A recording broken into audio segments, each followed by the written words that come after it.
Bonsoir, madame, messieurs. Heureux de vous retrouver encore une fois na page Nabiso et à Facebook Joe Barouk les serviteurs et na chaîne Nabiso et à YouTube Joe Barouk TV.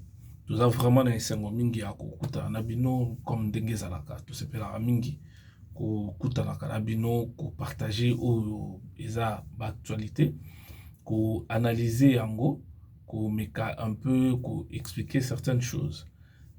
À part l'actualité, ils appellent à fait des sociétés, mais sous Tolobelaka, presque de tout, religion et consorts. Le lot, na bino, toko, meka un peu, ko solola, sur affaire, il y a congolité, donc affaire où ils ont, ça là, débat, na, partout, et pas, congolais, partout dans le monde, na Kinshasa, comme dans l'extérieur, il y a pays. Parce que eza situation moko ils ont touché presque tout le monde. Donc mutu na mutu azopesa avis selon ye, mutu na mutu azosala analyse selon ye, mutu na mutu azosala commentaire selon ye. Donc c'est bien, c'est la démocratie. Nyonso wana yango ndim te salaka ke pe bato ba yebana kokola. Eza bien parce que moi je suis content que na ba sujet ya ba genre ndenge wana et ça la makelele ya bajara bongo ezalaka bien bamisusu ezala bazosala baanalyse objectif bamisusu mpe basala bango kaka baanalyse politicienne bamisusu mpe basala bango kaka analyse pour faire analyse pour ke aloba kaka donc azomaîtrise na ye eloko moko te mais alobi kaka selon ye bon eza c'est la démocratie moto ya moto aza na droit ya koloba ndenge ya moni et puis tokomeka kolobela pe affaire ya procès ya on appelle ya Caméré parce que procès et bandaki donc verdict nango pe kozala d'ici là tokomeka kolobela yango na kati wana et puis tokolobela affaire ya Bokechu où eza pe na actualité parce que c'est un Congolais oyo aza abundi pe mingi na manière na ye na façon na ye il y a par rapport ya régime ya Kabila et puis lelo akomi ko bundisa pe régime ya Félix Tshisekedi tokomeka kolobela parce que ba to ebele ba yebisi ba tindeli ngai ba mekaki ko tuna ngai point de vue nangai et puis bamekaki kosenga analyse sur cette situation parce que batebele bazopesa ba information selon bango mais ndenge kana lobaki bamisusu apesaka information seulement pour donner l'information pour que bato balanda bango bamisusu donc sans objectif et puis mingi ezaka partisane or biso toza bapartisan ya bato te biso toza au milieu du village vraiment au milieu du village. Tout ça, ni pour le pouvoir, ni pour l'opposition. Tout ça, seulement pour le peuple et seulement pour le peuple et le pays. Donc, tout ça, on a trois sujets, on a tout lelo. Donc, pour ne pas traîner, tout côté, na problème, il y a procès, il y a Vital Caméré en appel parce que ça procès moko eza en appel eza procès à liboso ezalaki déjà bakondamnaki ye na 20 ans na baamando nyonso bapesaki procès ezalaka en direct na bachaîne ya RTNC biso nyonso tolandaki yango ndenge elekaki na bafai na yango po eza procès moko nalobaka toujours ke ezalaki procès moko ezalaki bainsuffisance ezalaki ebele vraiment na kolanda ministère public ozomona ke bazo lobalika moko c'est comme si dossier yango bazo ko maîtriser yango bandon maîtriser yango vraiment te kotala pe kota défense c'est comme si on faisait du théâtre ou eyebanaki déjà ke sukala yango boye donc basala baoka kodire moi théâtre moko bazosala mais ezalaki vraiment procès oyo te tokoyebaki ezalaki procès moko démocratique parce que ça avait pas l'air. Donc, procès en appel, il y a Vital Caméré et consort. Et ça s'est passé toujours na prison ya Makala. Ben, cette fois-ci bah en direct.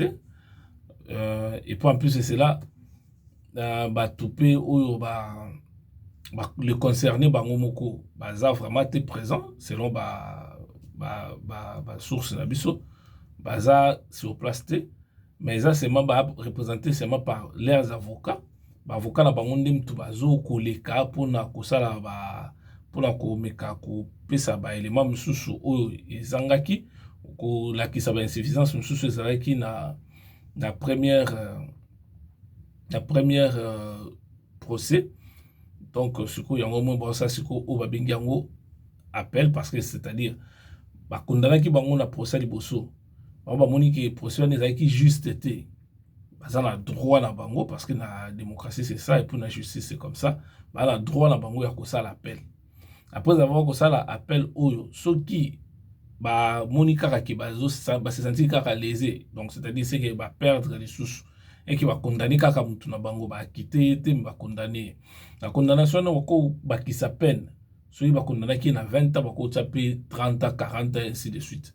Ce qui juge au PO wana ya cour d'appel soka moni ke bon mutu wana zaki ne vraiment impliqué na makambo ala te, ce qu'il faut ba quitter ba ko pe ko quitter pour ba dire que non ça vraiment te que des aboyés ba ko no ba ko quitter, ce qui peut faut ba condamner les sous condamner, ce peut ba ko confirmer condamnation ou ba condamner qui ba ko pe ko confirmer yango.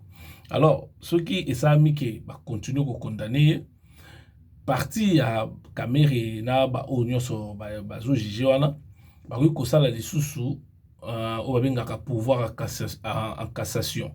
Donc c'est-à-dire bako kende sikoyo na pouvoir en cassation pour que luka tala na deux procès wana est-ce que ça qui juste, ça qui équilibré, ça qui vraiment peine oyo wana ça qui est juste, ou bien il y a eu des failles. Ce qui y a eu des failles, juge il y a cour de cassation à décider ou à décider. Mais pour le moment, bazana nous na cour d'appel, donc bazo continue le procès et que verdict est le 15 juin. Donc le 15 juin des juge a fait sa verdict nae a décider ce qui a confirmé condamnation wana to a alléger condamnation to pe akomona ki yo ba condamné ki bango les aki mukie par rapport ya ndenge ya moneli, il fallait ba bakisa bako bakisa so pas moni que non ba to wana il faut ba libérer bango batika bango bakende ba tika bango bakende, mais so pe batiki bango bakende ministère public pe azana droit na ye ya ko kende sous na pouvoir cassation wana pona ko ça au juge à lobby, donc les anano donc tout le ba fait toujours continuer nano silité ils ont continué, mais seulement que na procès wana déjà la première partie à procès ils allaient vraiment procès moko vraiment bâclé, hein? C'est comme si on le faisait na ba précipitation, seulement il fallait qu'on satisfaire demande ya bato. Or dans ba procès ya ba genre wana ça demande du temps, il y a que ça la enquête, il y a que trouver suffisamment de preuves pour condamner mutu. Parce que ceux qui vont dire procès wana bo mona ke Kamere ba condamner mais baza na ba preuve te oyo la ki saké il y a eu détournement. Donc ça va condamner qui est pour le détournement, mais ils ont pas de preuves aux la saké détournement zaki. Na okaki ku to terme mo baba ki non ils ala ki un détournement moko intellectuel, mais détournement intellectuel mais sans preuve, sans nini, donc ça n'a pas de sens. Beaucoup condamnés par négligence peut-être, parce que ce que moi j'ai trouvé, c'était plus par négligence et puis par précipitation. Normalement, ils ont accès vraiment comment est-ce que la RDC désordre la macasse. Parce que mbongo ya mboka po ebima mutwaza donc trésorier ya pays ezalaka gouverner ya banque centrale. donc gouvernement banque centrale tant boyo bisamongo même na ba entreprise publique ezala bongo les lois beaucoup ya bosengi autant mais directeur financier bisamongo que non ngala ba caisse na ngai na makambo nyonso na sali na ndenge na sali mbongo wana ko pesa binongo te et simba te parce que so na pesa binongo ego sala boye parce que ça rôle nae étant que directeur de finance. Donc, c'est-à-dire les responsables, il y a trésorier, il y a RDC, il y a gouverneur, il y a banque centrale. Alors, il peut y avoir bima par rapport il y a la situation et il que non, ils ont prioritaire parce que on a ça il y a 100 jours, c'était pas une priorité. C'était pas une priorité parce que RDC za Kinshasa te.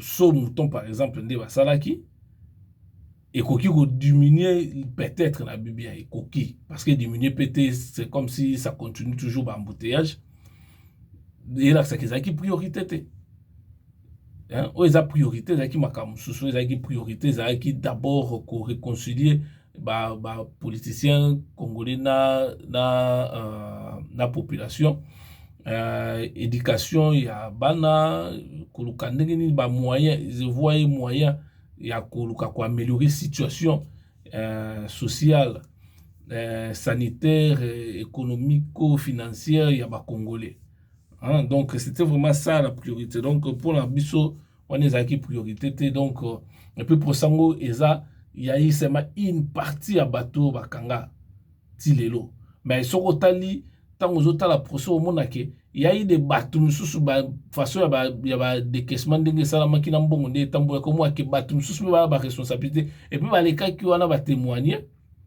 mais ils n'ont pas été inquiétés, c'est ça le problème. Donc il y a quelque chose qui ne va pas dans le cas de procès genre voilà il faudrait qu'on meka ko tala makambo wana. Et puis, tous un dossier, il y a Dengue à Bokechu. Dossier à Bokechu et Zanini. Dossier, il y a Bokechu et Zali, Tokolobela Yango na Souka. Pour tout mécanon Kolobela, Liboso, situation, il y a Congolité, où il y a oyo ya oyo sala débat mikolo na RDC Mobimba sur proposition il y a loi et ça coûte proposition et ça ce n'est pas une loi mais c'est une proposition donc ce n'est pas encore une loi mais c'est une proposition et ça congolais moko a moni que yé selon yé à réfléchir selon yé que non toko ça la loi moko izolo belali kamboye oui lo bali kamboye mais yé comme yé moyen am kotisa yango na abe mango na assemblée te pour na débattre yango akoki ko senga et pas ya akoki ko luka groupe moko ba député ou bien donc groupe parlementaire moko ou bien un député akoki ko sola naye a proposer yango ese que ngai na moni ke toko proposer oyo loi oyo boye boye mais comme c'est un acteur politique a utiliser moyen na ya kenda ko tika yango na bureau ya parlement kuna bon toko wana toko tala pe il fallait toko tala et osenga biso totala na kati ya constitution ce qui c'est possible que une personne a ça la loi a ça la proposition de loi a memango kuna mais comme c'est la démocratie c'est quelque part faisable hein, mais na habiter ce que ça ba circonstance nini comment est-ce que ça s'est fait parce que biloko nyonso ezalaka régi par la loi ndem telobaka ke beaucoup ko tambola boy donc voilà nyonso wana il faut otala ndenge nini loi ezoloba nini parce que donc ezalaka yango eza loi constitution ezoloba nini sur ce point est-ce que mutu moko un individu akoki kozwa procès ya ye apesa atala nini wana a proposer ezala ba kanini voilà to vérifier yango to zonga susu kaka pona ko meka ko solango susu na bino mais en attendant to meka na nuko ta la proposition yango parce que ça yango ka proposition eza loi te ce n'est qu'une proposition mais c'est une proposition et sali ezo sala problème makasi na kati ya RDC. Et puis c'est normal et ça le problème makasi na RDC parce que batou y a ba situation, y a ba double, triple, quadruple nationalité na Congo basé belé. Na Congo bato baza to bengaka biso moko ba nationalité douteuse basé belé. Eza nango. Mais personnellement, voilà, personnellement, vous permettez d'utiliser le terme là personnellement. Pour le moment, tout de suite, là, la monnaie n'a pas d'importance dans la montée. La monnaie n'a pas d'importance dans la montée.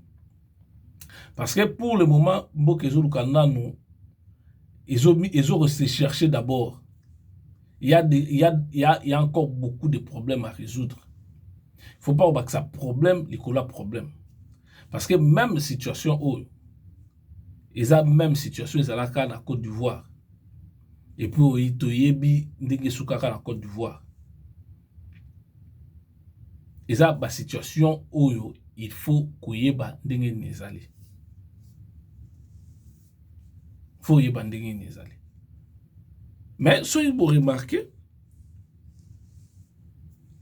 et ça, la proposition, il y a ma bête. La proposition m'a bête. Et ça, bien. Mais seulement que, non, ce n'était pas encore le moment. C'était pas encore le moment. Et c'est le Komoko, certainement, ceux qui vont reporter dans le Parlement, je sais que il y a un débat, mais dans le débat, il faudrait que les parlementaires basent au moins la sagesse, basent un sentiment pour débattre, pour débattre, ou bien basent c'est moi qui note pour rejeter en gros, ou bien pour adopter en gros. Donc, il faudrait qu'il y ait une sagesse. Et là, un esprit vraiment critique. Oui, vous avez un débat intellectuel. Et ça, un sentiment à noter. Bah, mais kako réfléchir pour na lelo kakate. Bah, mais kako réfléchir pour na lobby.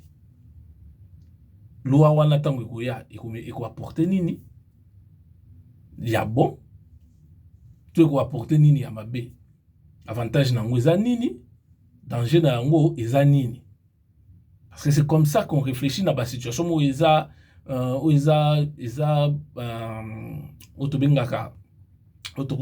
terme qu'il utiliser dans les engagements mais la situation est très sensible. Hein? Ils sont très sensibles. On a aussi bougeon qui est ça là-bas. Si on peut gagner, on est ça là-bas. Parce qu'il faut qu'il y ait un équilibre et qu'on ait la côté ni. Donc c'est comme ça qu'il faut réfléchir aussi cette loi. Parce qu'au moins, il y a un projet, il y a proposition. Hein? Ils ont un projet, il y a proposition, il y a projet de loi. Il y a proposition, il y a projet de loi. Ils ont tout même des propositions à loi, mais il y a proposition, il y a projet de loi. Donc, dans le coup, il y a combien de projets à loi, et puis dans le commis loi. Mais déjà, ils ont ça là. Débat au sakanate déjà dans Mboka. Donc, moi, ça c'est un très sensible. Très, très sensible. Nini, on a Ezolobani. La loi, on a proposition, il y a projet de loi. Proposition, il y a projet de loi, Ezolobani.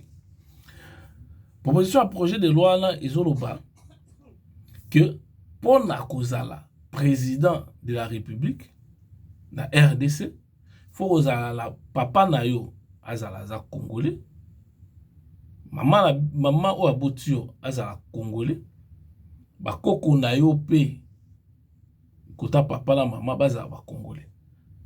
Donc ce qui veut dire que il faut yo la troisième génération. Pour na la président il y a RDC, il faut la troisième génération. Il y a famille en tant que Congolais. Donc, ce qui veut dire, si vous êtes deuxième génération, donc ceux qui papa nabino, na maman nabino baza Congolais, mais bakoko nabino ba outil ailleurs, ce qui veut dire que vous avez un président de la République na Congo.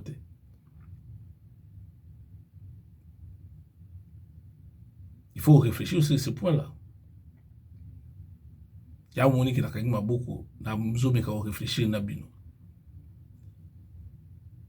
Et puis et ce qui quand on a président de la République était et c'est que pour on a ministre de la défense il faut aux ndenge wana pour on a la paix ministre de la finance et c'est nga posa ndenge wana pour on a ministre de l'économie et c'est nga pe kaka même demande pour on a la directeur ya ANER et c'est nga kaka ndenge wana pour on a la directeur il y a DGM donc service à migration il faut za ndengwana pour na un ministre intérieur peso senga ndengwana ministre à justice pe lokola nani ni susu na bosani kuna bino landa nani ni susu na service à DEMIAP donc on est à service à renseignement militaire il faut za la PKK la même situation là. Donc, ceux qui ont la troisième génération, il y a, voilà, on comprendre, selon mes attendements. Sur la troisième génération, il y a famille la communauté tant que les Congolais, aux a droité. C'est bien. Ils ont bien. Qu'on a un voilà. Donc, qu'est-ce qu'on a un point positif nango? Un point positif nango ezani. Point positif nango ezali. Que mutu akozala kaka ana nationalité kaka moko et que la nationalité ni moko wana kaka zanango akolinga kaka mboka na ye okau na situation moko boye ko salama na kata motema na ye aporter kaka mboka moko azo porter kaka mboka moko donc c'est-à-dire na motema ni azo porter kaka mboka moko mboka na azo porter eza Congo c'est bien. Mais nangana tout le lot moko boy bato nyonso bazaki ba président ya ba directeur général ya ANER je pense que bazaki presque ba nyonso ba congolais et puis ba congolais ya ba génération de génération qu'est-ce qu'ils ont fait c'est eux qui ont torturé bangonde ba bomi kaka ba congolais bangonde ba commissaire service à renseignement au lieu ezala pour la sécurité à pays et commande pour la sécurité à président de la République service il y a secret eza non pour la protéger un pays contre l'attaque extérieure ou bien contre la situation de terrorisme ou bien contre le complot contre l'État mais comment service secret pour la protéger président Yemoko Kaka contre sa population pour la koyeba ke banani bazolo ba mabe ya président Kaka ba congolais donc ils ne travaillent même pas pour le Congo mais ils travaillent pour leur chef c'est qui le président de la République c'est tout et ce qu'il y en a ils n'ont rien à dire contre le président mais ce sont les Congolais qu'est-ce qu'ils ont apporté ils ont apporté rien du tout voilà un. Deux, sur aucun ministère il y a finance. Sur aucun ministère il y a finance ou ana. Bateau nous sommes ba détournement. Ba toyebi ba ministre presque nous sommes finance ou ba kota kuna baza ba congolais. Bango nous sommes ba kota ki na place. Nani ya sala nini pour na Congo. Si ce n'est qu'ils ont fait pour leur propre famille et pour leur propre poche. Na chef Nongwazaki président, na premier ministre. Et puis, ceux qu'ils ont gagné, bah, investir en Europe et la Congo, ils sont allés investir ailleurs. Mais bah, ils sont congolais. Dernier mot pour le ministre de l'économie, bah, quota, il a dit ça pour l'économie à Congo pour s'améliorer. Bah, ça, c'est le quota. Et puis, ça va dire verrouiller caca. Le ministère on attend la justice, finance, défense, intérieur. Car il y a un monde très important. Donc, ministère de l'éducation, ils sont la moins importante. Or, ceux qui paient un étranger à côté, on a soit une bébé, ça paye éducation, comme éducation déjà alors au bébé. Ce n'est pas ça, il y a ça effort pour l'éducation n'est bon. Donc, il y a un moment bête. Donc ils ont mabete donc un étranger qui a le ministère il y a éducation, il y a BBC d'éducation ça l'angolo. Un étranger qui a le ministère il y a culture. Afin de n'a pas bongisi na culture voilà ta BBC en le sous ça l'angolo parce que il y a le ministère de la culture, il y a l'impact. Donc parce que boté dans la bino compte na culture na binote boyebi valeur à culture na binote. Tombozo makamnyo soana. Donc un étranger peut venir dans le ministère il y a énergie. Hein?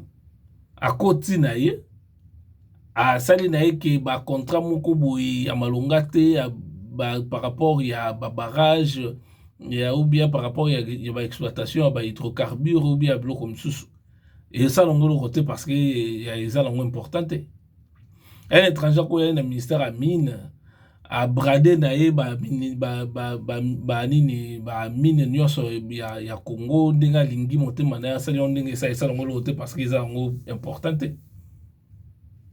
Donc, un étranger, alors qu'il y a un pays, le ministère, il y a portefeuille, à côté à comme ministre, à côté de l'étranger, étranger, il y a un poste, il y a un clé, il y a une entreprise publique. Et ça, on l'a parce qu'ils sont importants.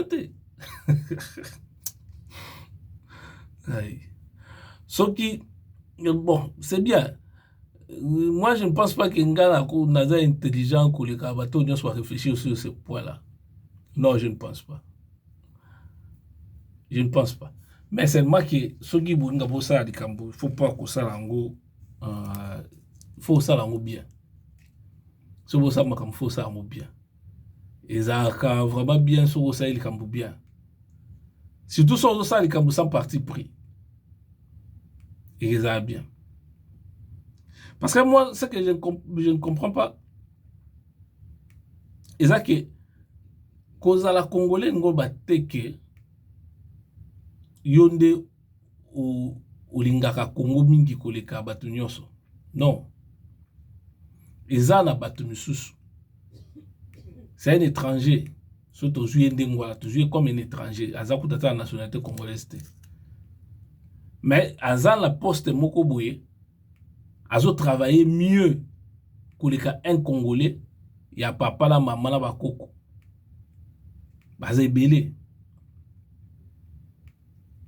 Cause à la Congolais, ils ont porté son pays à cœur. Porter son pays dans son cœur. Travailler, un vrai nationaliste. Hein? C'est quelqu'un qui travaille pour son pays. Pas pour lui. Parce que aux Congolais, mais choses ça, et là, on pour la Congo. Ce qui est important, c'est aux Congolais. Donc, le sentiment de les qui non à Congolais, c'est tout. C'est mon pays, c'est ton pays. Mais qu'est-ce que tu fais pour ton pays? Tu ne fais rien. Tu ne fais que détruire. Parce que si on t'a dit bien, les lois n'amoni, il y a Moïse Katumbi. Ceux qui font la citer, pour ne pas les citer. Bazoa ko s'insurger contre cette loi parce que bazo senti qu'ils ont visé bango, mais ceux qui bango pays n'ont rien à se reprocher ko landela makambo te parce que ceux babi qu'ils ont le bila bango le mokote ceux qui ba parents ya bango ba parents ya Moïse bazalaki d'origine étrangère mais bazoa nationalité congolaise. Et ceux qui ont visé Bangote, ils ont visé Bangote. Ceux qui sa maman est congolaise d'origine, soit qui ont visé, pourquoi est-ce qu'il faut assez à un problème?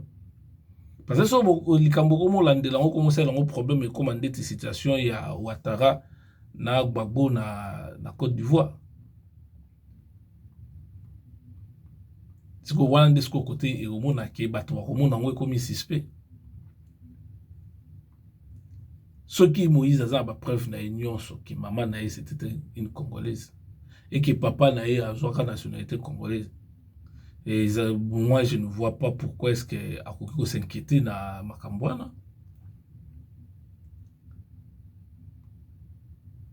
Mais bref, dans tous ces cas, le plus important c'est savoir qu'est-ce qu'on fait pour son pays. Qu'est-ce qu'on fait pour son pays? Parce que quand on brandit nationalité, c'est pas suffisant. Parce que oh, les lots, ça Congo, d'une manière ou d'une autre, ce sont d'abord des Congolais. Collaborer avec les étrangers, avec les puissances étrangères pour que déstabiliser le Congo. Ce sont des Congolais. Et puis ce sont des Congolais, Congolais des souches. Mais Bangwana, quand les mêmes Congolais, ils déstabiliser sous ce pays, ils tuent leurs propres frères. Mais c'est quoi que les Congolais, ils ont nini.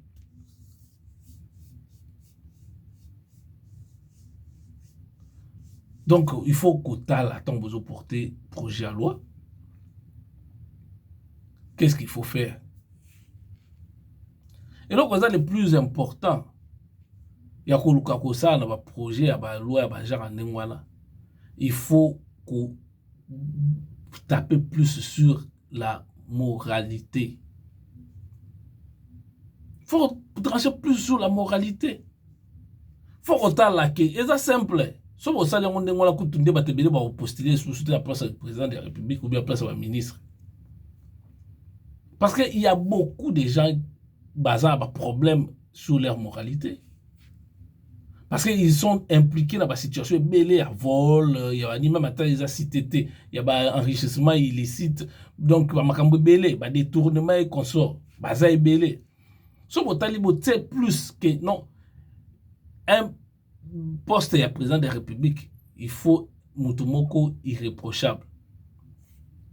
Il faut ni impliqué dans le détournement, ni impliqué, donc il faut à l'Assemblée papier, il y a foutu un impôt. Parce qu'il faut un impôt déjà à Rolinga Congo. Pour atteindre ça la angote. A foutre un impôt naé. À ça la résidence naé na Kinshasa ou bien à RDC plutôt. Et puis pendant combien de temps fandara na RDC? Parce que monsieur soit à Kazaka à RDC la résidence mais à fandara na poto ou bien fandara na mboka msusu.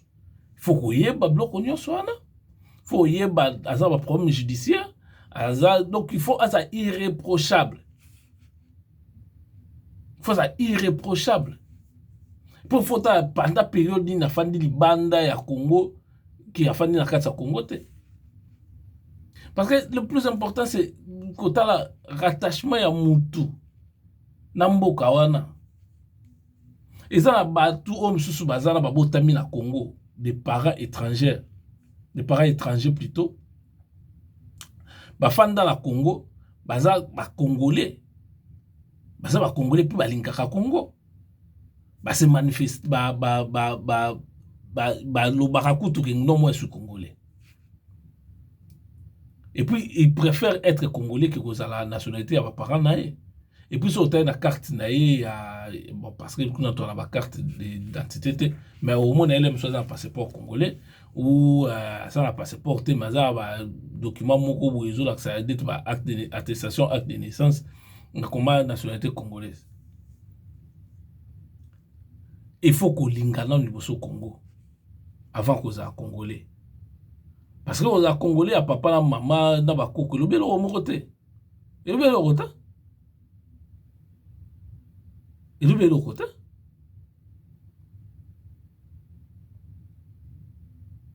Parce que nani mutate kaka Jésus azaka disciple à Jésus. Afanda na pendant des années tant Jésus a bandé musala pendant 3 ans sur Jésus a bandé musala ana afanda kaka nae. Mais ça rapproche nae. Et pas ça qui mutu nae yo yemuka pona. Et puis yo bi nzamba Jésus a nzambe ndeki biso ba chrétien to lobaka. Et puis azaki irréprochable yemuka yebaki pourquoi ça sala ki choix. Voilà tout c'est bref. Mais ce qui total na makambo ya Congo ndenge za bongo. Pour être un bon Congolais, c'est quelqu'un qui aime son pays. Ou azana pour ça que na osala nini pour la mboka. Mais tant beaucoup monde ba que non koza Congolais na ba poste tout pour na ko verrouiller ba poste na oui ko verrouiller ba poste. Mais on verrouiller ba poste avec qui? Pas avec des Congolais, ba Congolais ba zébélé. Ba Congolais ba zébélé. Il y a des Congolais, il y a aussi des Congolais, il y a aussi des Congolais, il y a aussi des Congolais.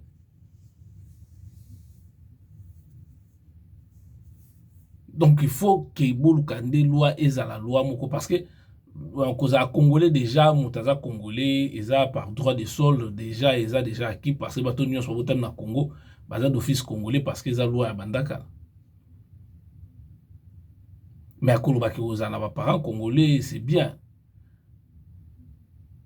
Mais Kolobaki Moutou, faut azana poste wana, il faut azala irréprochable, c'est mieux. Oh, wana ya ba kokota na makambo wana ya ba nationalité, c'est eza ba distraction. Il y a pas de distraction. Et puis, pire encore, le monsieur, c'est un professeur. Bon, voilà, là, tu sais, moi, parenthèse, mon sous. Mais dans la mission, mon sous, qui va poser une question, qui va, selon qui la nationalité américaine, aux 4 missions aussi, qui ont fâché. Mais ça, c'est ça. Ce qui va tout bazo, quoi, qui ont dans les Kamoro, que ça la interview ou bien que ça la conférence de presse, ils ont occasion pour s'exprimer, pour leur couper sa réponse dans la préoccupation. Mais ça c'est que non, bien sûr que tout le monde, soit aux amis congolais ou soit qui nationalité, monsieur Somonio ou bien fingi ou non, fingi te. La question, va rater que non, soit on continue à poser la question dans la 4e émission. Non. Répondre à la question. Soit répondre à la question, ils ont quand même, il faut respecter Moutou en face. Non. Même à la question, tout le monde est ma B. Il y a des fois, il faut répondre. Ça la maîtrise, on répondre. Parce que quand on se dit intellectuel, on sait se mettre devant Moutou ou Zomonake, à ça peut-être, à niveau il y a intelligence moro ou bien à ça na niveau intelligence kolekayo, ou bien à ça niveau moro intelligence assez. Donc ceux qui sont intellectuels, ils bandé dans aux années, ils bandé dans répondre à la question et puis avec intelligence aussi. Donc on est qui bref pour nous couper ça le monsieur conseil. C'est vraiment pas important, il y a comme qui au porter les Kamoro boye et comme les kilo on toujours basundé dans vos échapper dans côté. Na fingioté na lobi que nini projet na oiza nango bien, mais c'est pas important. C'est pas important parce que être congolais ça kaka moto alinga Congo c'est tout. Les Congolais de père et de mère c'est rien pour la boy ko zo ba exemple ya ba pays mususu parce que bon le baké biso la bango to ande moroté eza vrai biso la bango to ande moroté. Mais être congolais c'est d'abord aimer son pays. Mais ceux qui Nathalie ba o nyos baza ba président de la République à part le monsieur Kassavubu et o nyos batika na simana c'était pas des étrangers mais c'était des gens qui n'aimaient pas le Congo non plus. C'était des Congolais mais qui n'aimaient pas le Congo. C'était les Congolais qui n'aimaient pas les Congo, comme président et consort, continuer batika kolinga Congo te.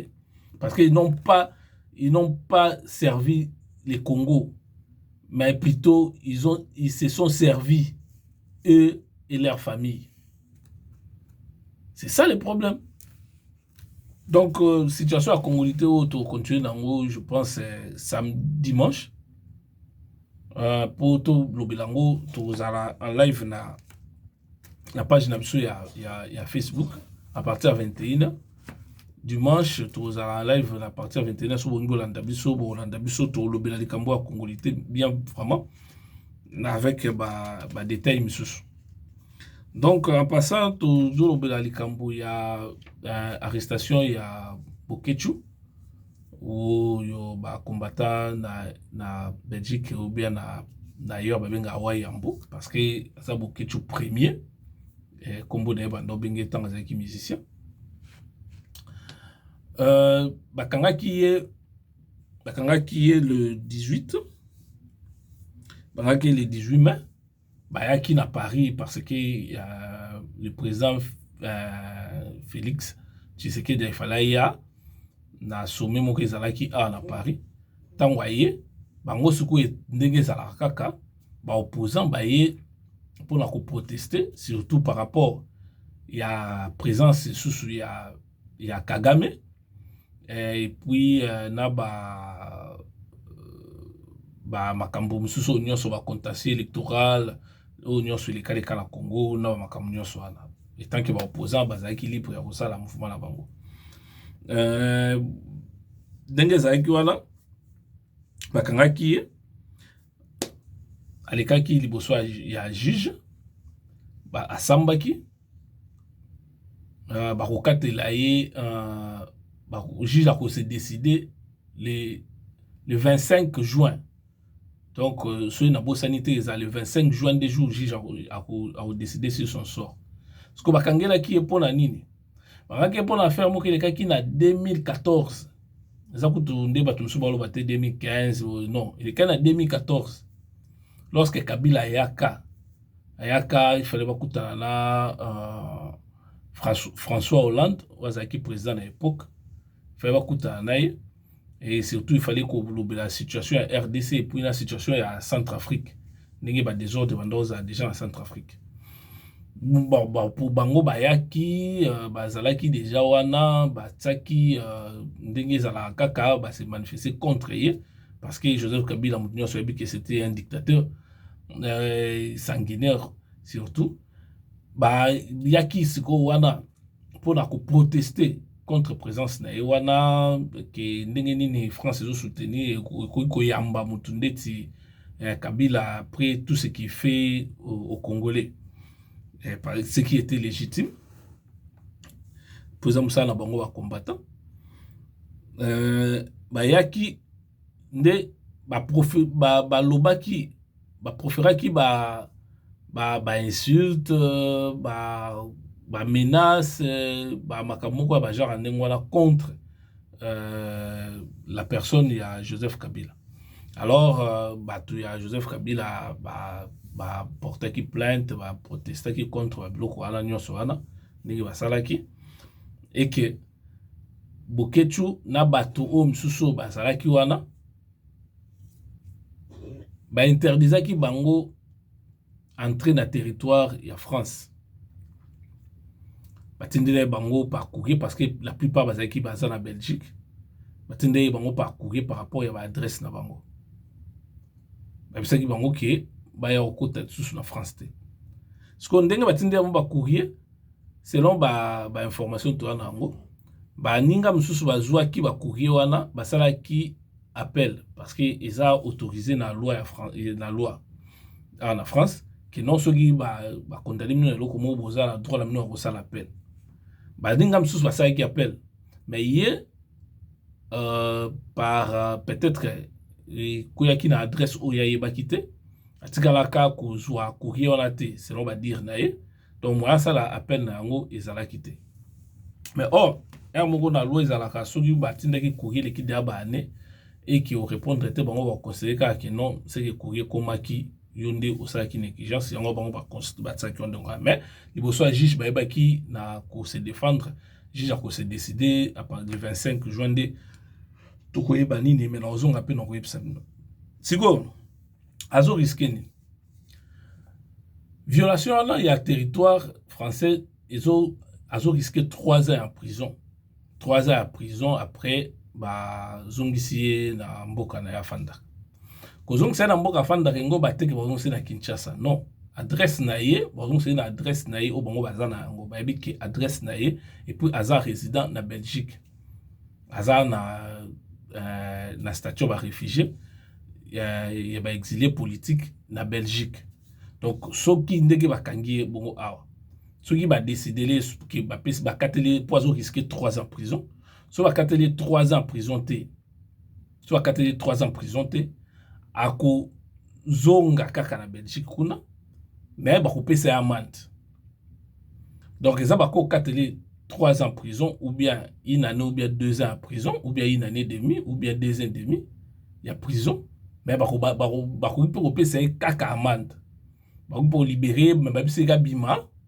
Mais bakopesa amende. Donc, ils ont été que batu bazolo ba kenon ba kangiye ba refoulé à ozonga Kinshasa non.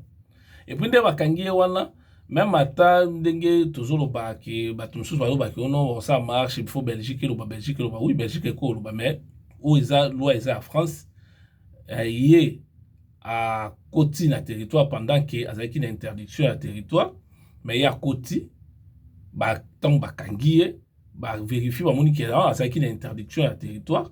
Yangwana nde a droit wana ezolo na que non soko za interdit à territoire France Si vous violez loi wana, vous risquez 3 ans à prison.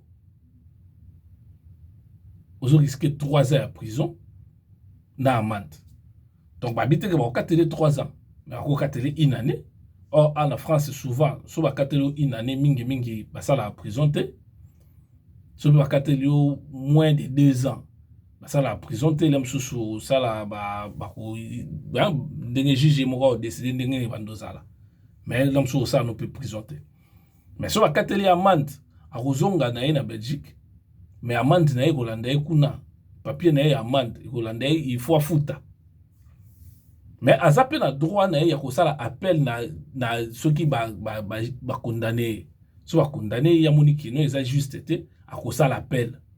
Ceux qui na appel wala pe ba confirmer ni wana kaka ki condamnation na et que ou bien babakisi yango lisusu aza na droit na yesu ya kokende na cour de cassation. Donc comme mango pouvoir à cassation pour que juge ya cour de cassation ceux qui a cassé ba jugement nyonso wana ou bien à confirmer yango. Donc ils ont la sens wana. Donc bato ya ba approche ya bokitu na ko yebisa bino bobanga dans te faut la confiance en justice. Faut pas ko banga eza makambo yaka. Ba justice ya Europe ils ont dit ba justice ya Afrique te. Mais justice ya Europe soko za na mbeba oza na mbeba, soko za na raison na oza na raison. Mais ndenge biso to yebeli eza que a